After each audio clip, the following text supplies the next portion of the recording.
Arthur Carlos Maurício Pestana dos Santos, mais conhecido como Pepetela, que em quimbundo significa pestana.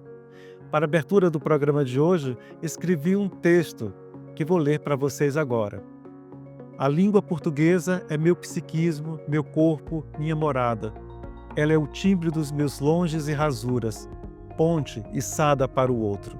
Por exigência do ofício, fiz dessa indomável, múscula, acanhada e bela flor, uma arena para a mais inglória das batalhas, a luta vã com as palavras. É com esta minha declaração de amor à língua portuguesa e à literatura que recebo você de casa e o nosso ilustre convidado. Bem-vindo ao Entre Letras, Pepetela. É um prazer imenso tê-lo entre nós. Para mim também é um prazer estar aqui. Obrigado por ter aceito o nosso convite. Você leu vários autores nordestinos, eu vi isso pesquisando sobre você, mas acho que é a sua primeira vez no Maranhão e São Luís, né? Você teve o contato também com escritores maranhenses, assim, através da obra de escritores? Você chegou a ler algum escritor maranhense? Hã, praticamente só Sarney que Uhum. li. Hã, não sei se li outros, porque é difícil, porque são muitos anos, né, de ligação com o Brasil e é possível que tenha lido outros, mas que já não são, para mim não são maranhenses, não sei, sim, são brasileiros, Sim, sim, sim. e mas, estou muito feliz por estar aqui. Foi difícil acertar as coisas até para vir, e espero que tudo corra bem. Eu estou muito, muito contente, aliás, com os 2 primeiros dias, de São Luís, que realmente tem algo de voltar às raízes. Sinto isso, pelo menos nas árvores. Isso aí. Que bom. E você também tem um grande fã-clube aqui de leitores. As pessoas gostam muito, né, da sua obra, então isso está sendo muito desejado a sua presença. Como é que começou a sua história com a literatura? Eu digo a história enquanto leitor, como leitor, enquanto leitor. Como leitor, começou cedo, digamos, bastante cedo. eh, Fundamentalmente livros que estavam lá em casa, dos meus pais, e a partir de uma certa altura, um tio meu, que era jornalista e que me passava livros e dizia: "Tens que ler isso, tens que ler isso". E de facto encaminhou-me para preocupações sociais, e também para a literatura brasileira. Provavelmente o primeiro livro brasileiro que eu li foi Capitães da Areia. Olha só, Eu mesmo é Capitães da Areia, Jorge Amado. Jorge Amado. E depois ele passava-me sempre, quer dizer, era muito mais fácil os livros brasileiros chegarem a Benguela, Uhum. à minha cidade, do que a Portugal, por exemplo, né? Havia a ditadura de Salazar, e os livros brasileiros eram muito controlados em Portugal, e mais tarde o que eu vim a saber quando fui para Portugal para estudar, e só havia uma livraria que vendia livros brasileiros e era a pessoas conhecidas, a pessoas conhecidas. É, enquanto que nós não, nós tínhamos nas livrarias, tínhamos, os livros, por exemplo, no Barbeiro tínhamos o Cruzeiro, Manchete, que eram as revistas da época, Sim. né, quer dizer, essa a ligação era muito mais fácil, e aliás os primeiros autores, bom, do século passado, os primeiros autores angolanos a serem publicados no Brasil foram em Rio Grande do Sul, Uhum. no Rio Grande do Sul. Havia lá uma editora que fez, eu lembro que fez uma antologia de contos em que puseram também um conto meu, estava começando, né, mas, foi isso através de Lisboa portanto, ah, obviamente a escola tem sempre um papel, as primeiras coisas foi na escola, depois há esse salto, para começar a ler os livros lá de casa, os que havia, que o meu pai dizia que eram próprios para a minha idade, e compravam também, né, compravam para mim livros. E depois esse tio que já me influenciou de outra maneira, até com visões, com a visão nacionalista, né, que eu tive muito cedo, de facto, na vida, muito cedo. Eh, Portanto, por aí eu comecei a escrever também muito cedo histórias. Essa é uma coisa curiosa, é que na escola, aquela escola, ah, fechada, quer dizer, o espírito fechado, né, na escola primária, que não chamamos primária, as primeiras classes, né. Sim. Quando eu entrei eu já sabia ler, porque a minha mãe, era uma professora frustrada por não ter exercido, nunca casou cedo e pronto, e estava orientada para ser professora, mas não foi. Então aproveitou-me como sua vítima de preferência, né, então começou a ensinar-me, a primeiro os números, a numeração, e depois havia um jogo, em que era preciso somar com dados e somar casas, andar, corrida de carros ou de cavalos, ou coisa assim do género, com várias espécies, e por aí fui aprendendo um pouco de aritmética, né, de pelo menos somar, subtrair. E portanto, quando eu entrei na escola, eu já estava bastante avançado para, digamos, para aquela Sim, primeira classe, né. sim. Passaram-me para a segunda classe logo ao fim do mês, acharam que eu tinha capacidade para estar já na segunda classe. Depois, quando fui para no fim do ano, para passar para a terceira classe, aí é que acharam que era cedo demais, não dava.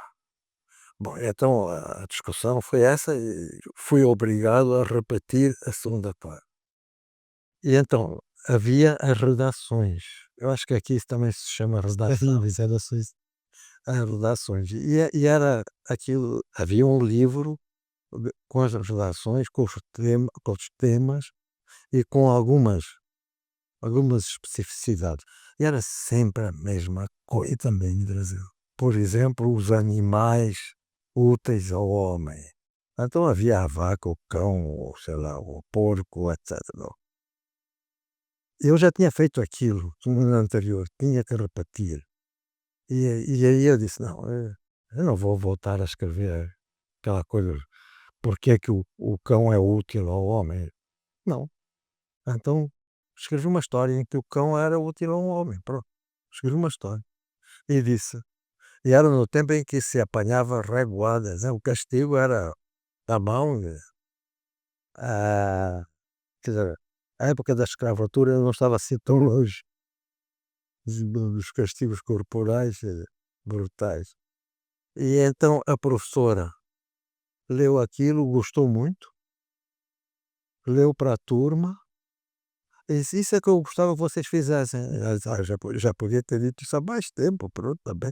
Aí eu comecei, então quando era a redação ficava sempre ansioso quando é que havia a redação para escrever uma história. E porque eu tinha um amigo, morava lá em casa dos pais, e que era de uma região muito interessante, de 3 povos diferentes, na conjunção de 3 povos diferentes, agricultores, pastores, caçadores, de línguas diferentes, e então ele tinha muitas histórias para contar, né, Nasceu aí o escritor.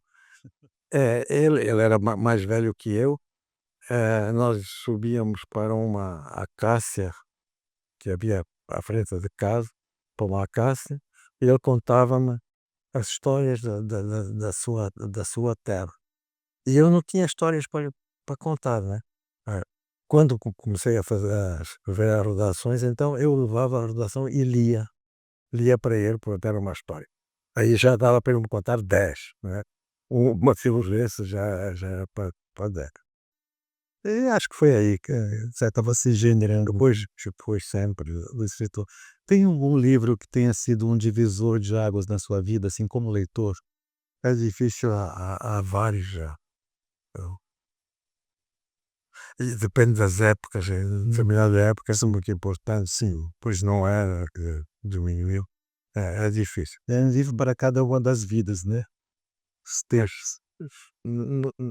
é, não sei, mas provavelmente terá sido algum livro brasileiro.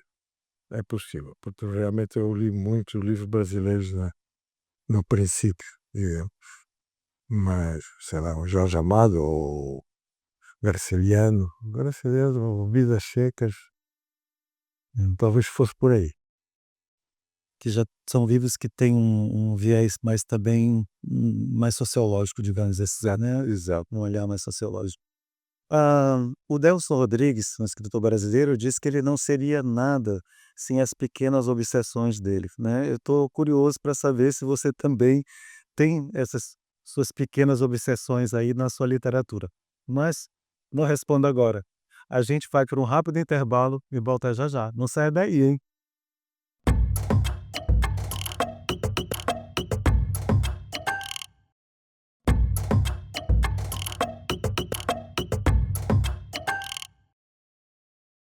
De volta com o escritor Pepetela aqui no Entre Letras. Mas então, Pepetela, quais seriam as suas pequenas obsessões aí na sua escritura? Existem? Você localiza alguma? Você já pensou nisso? Não, não propriamente, mas aliás, não sei em que sentido, obsessões em que sentido? É no O que eu preciso para escrever, por exemplo? é no sentido de que, quando a gente escreve, pelo menos é como eu entendo, quando a gente escreve, a gente quer tentar responder algumas coisas, encontrar resposta para algumas coisas, então tem sempre alguma coisa que se repete ali, né, talvez essas pequenas obsessões sejam essas repetições. No seu caso, você tem uma na a sua obra ela tem uma constância que é isso de tentar entender, né, o seu país, a sua sociedade, né, os sentimentos que dão os afetos que estão aí, né, a política. Seria isso então? É, tem, eu costumo dizer que eu escrevo para pensar. Quer dizer, Uhum. eu penso melhor quando estou escrevendo, né, e para pensar em coisas sérias, realmente preciso escrever, mesmo que não tenha nada a ver com qualquer outra coisa, né, talvez por aí, né. E e também para descobrir coisas, né. Uhum. Mayombe é o seu livro talvez mais conhecido. O senhor poderia, falar um pouco para os nossos telespectadores do que se trata nessa obra? Bem, trata no fundo da luta pela independência na região mais ao norte de Angola, já digamos, pode-se dizer na África equatorial, não é? Não na tropical, então, a maior parte de Angola é na tropical, mas na África equatorial, uma floresta que é a continuação da Amazónia, né? E aqui até há árvores que são as mesmas, com nomes diferentes, obviamente, mas que são as mesmas da Amazónia, como já eu descobri isso há uns tempos. Eh, e portanto é um grupo, no fundo é mais sobre um grupo de guerrilheiros, os seus problemas, os relacionamentos. São guerrilheiros que vêm de regiões diferentes de Angola, eh, com uma certa proeminência do norte, mas também do sul, do leste de Angola, línguas diferentes, falando o português para todos se entenderem, né, e quem não sabia falar português ia aprendendo. Eh, e portanto é esse período da luta numa frente que tinha partido que é, quer dizer, a luta de libertação armada, a luta armada começou em Luanda, Sim. na capital. Depois estendeu-se para o território, todo o território, para leste e para norte de Luanda. Eh, Depois é aberta essa frente em Cabinda, portanto, na atual província de Cabinda, que é Sim. um enclave rodeado pelo Congo e o mar. E, e quando eu cheguei lá, quer dizer, estava numa fase muito, ah, digamos, decadente em termos militares, pouca força militar, porque as- os quadros e guerrilheiros principais tinham ido para a frente leste, que foi aberta a frente leste, quer dizer, que era uma imensa frente que fazia fronteira com a Zâmbia, a atual Zâmbia. E, portanto, teve a independência em 64, 3 anos depois da guerra em Angola começar. A partir do momento que teve a independência, apoiou-nos e, portanto, nós podíamos circular à vontade e abrir uma frente imensa. E então os quadros principais e os guerrilheiros principais foram transferidos porque Cabinda era só ali um pequeno relicário para a formação de quadros. Sim. E, portanto, o livro é um pouco a história, obviamente romanceada, obviamente com personagens que não, não são baseados em ninguém, um ou outro, sim, um ou outro com algumas características de guerrilheiros que existiram, mas não, nem é isso o importante, não era isso o importante era dar a ideia geral, Sim. né, do que se passava e de algumas dúvidas que já começavam a aflorar um espírito, não é? E que escrevendo é que eu percebia que tinha dúvidas, não é? Tal coisa Sim. ao escrever é que pensava e achava que aquilo que tinha acontecido na véspera ou antevéspera, né, eh, não augurava talvez o paraíso com que nós sonhávamos que ia ser Angola independente, né. Bom, infelizmente tinha razão. E é uma forma também de ir preenchendo as lacunas, né, da história, né, quando você vai ficcionalizando, né. Agora, eh trata desse universo da guerrilha, né, então, portanto, de uma dimensão ética da guerrilha, dos guerrilheiros que está em jogo, aí das relações. Também há preocupação já com a situação da mulher, Sim, por exemplo. interessante isso, né. É, E eu fiquei lembrando de uma correspondência linda que existe entre o Einstein e Freud, né. Eu vou parafrasear aqui um pouco, que é: "Por que a guerra?". Então você que vivenciou isso, né, como guerrilheiro, você esteve lá como angolano e tudo, né, como cidadão e como guerrilheiro. Por que a guerra? às vezes não há outra alternativa. E no nosso caso não havia alternativa porque o regime de Portugal não aceitava sequer haver uma universidade em Angola, porque isso era perigoso. Por- para, para estudarem, os angolanos tinham que sair de Angola e, portanto, iam naturalmente para Portugal. Sim, Tinha dinheiro para mandar os sim, filhos para sim, Portugal, para a grande burguesia colonial, né.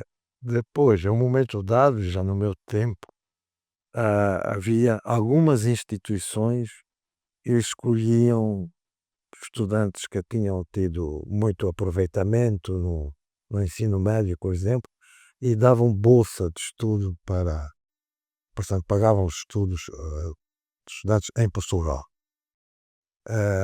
Particularmente, algumas instituições municipais, Câmara Municipal, não sei se aqui se diz Câmara Municipal, s mas entende-se, né? Ou particularmente igrejas, e particularmente igrejas protestantes. sim. metodistas, batistas, sim. evangélicos, etc. Eh, e, portanto, eh, era proibido, pelo menos até 1958, era proibido em Angola escrever qualquer coisa no jornal dizendo precisamos de uma universidade. Era absolutamente proibido. Bem, Realmente não tinha outro caminho, né? quer dizer, começaram os grupos de reflexão, particularmente escritores, músicos, escritores e músicos sempre muito ligados, a, a retomar uma série de argumentos que vinham do século XIX, Uhum. que houve muitos jornais angolanos, feitos por angolanos, que duravam uma, duas edições. O terceiro número era proibido. 10 dias depois nascia um novo jornal com um novo título, as mesmas pessoas. Isso ia-se repetindo, né?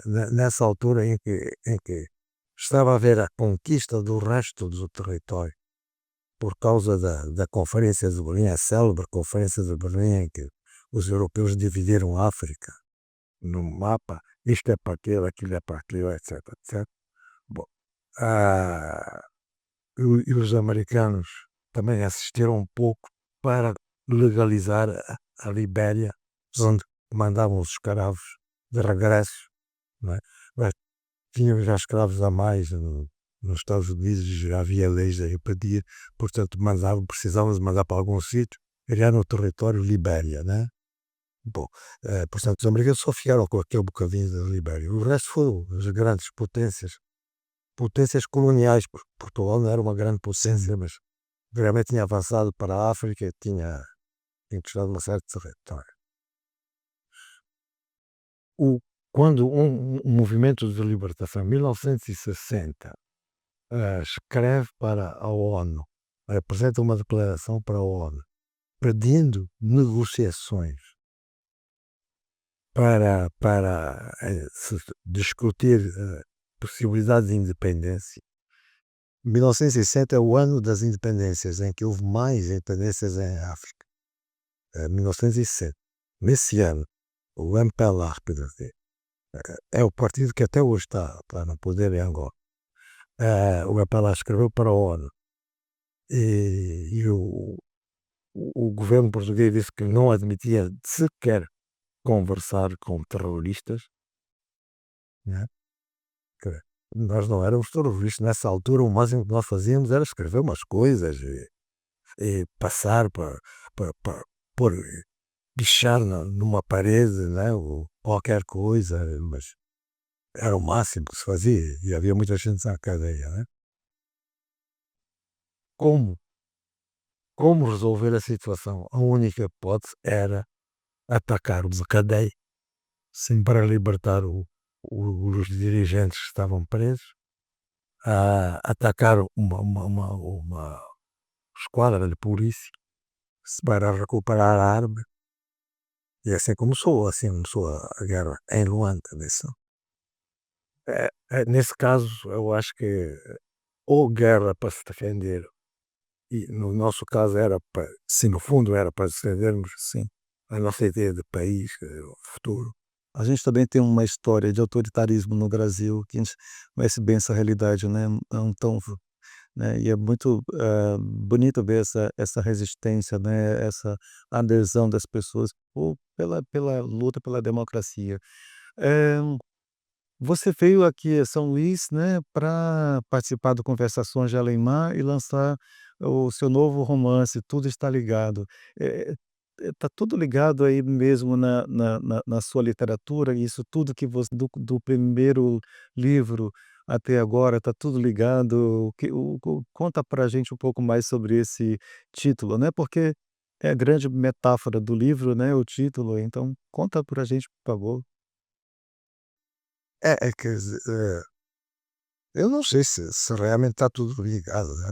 Mas me pareceu a um momento dado, né, quando estava escrevendo o livro, eh, eu estou, quer dizer, já há algum tempo sem escrever sobre a minha a minha cidade natal, né. E então senti essa necessidade, quer dizer, de voltar um pouco embora todos os anos eu vá lá, há uns dias, mas já nem tenho família lá, eh, mas vou todos os anos nós vamos lá. E visitar os mesmos pontos, ir ao Domba, Baía Farta, etcétera, o Lobito, o Catumbela, que são nomes que aparecem no livro, que são sítios, né, que aparecem no livro e que correspondem à minha infância, portanto é a imagem que eu tenho da infância em Benguela e escolhi até o sítio onde há a casa principal, digamos, da história. Que está quase como era há o 80 anos atrás, 70 anos atrás, né, que foi a altura que eu conheci, e vivi nessa zona da cidade. E portanto é assim um pouco o regresso à infância, o regresso ao passado, mas através de um antigo militar, Sim.